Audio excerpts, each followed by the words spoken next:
Malayalam Bible quiz. കൗതുക ചോദ്യങ്ങൾ. എബ്രായർ എന്ന വാക്കിൻ്റെ അർത്ഥം എന്ത്? യഹൂദ ക്രൈസ്തവർ. ആരാണ് രക്ഷിക്കപ്പെടുന്നത്?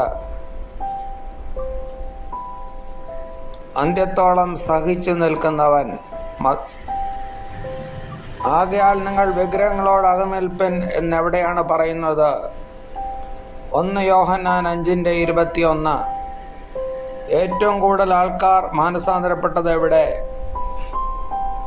നിനവേയിൽ.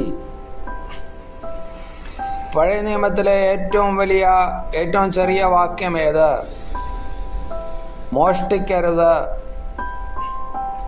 നിക്കോദെമോസ് ആരായിരുന്നു?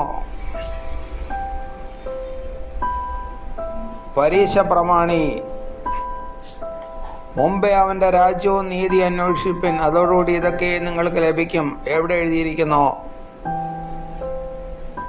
ഇതൊക്കെയും എന്നാണ്. സാറ എന്ന വാക്കിൻ്റെ അർത്ഥം എന്ത്? രാജ്ഞി. സകല ന്യായപ്രമാണവും നിവർത്തിപ്പീൻ എന്ന് എവിടെ എഴുതിയിരിക്കുന്നു? അതിനെന്ത് ചെയ്യണം? തമ്മിൽ ഭാരങ്ങളെ ചുമപ്പൻ.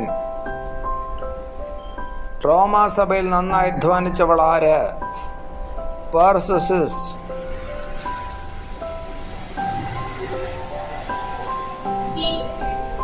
Subscribe, like and share. Thank U.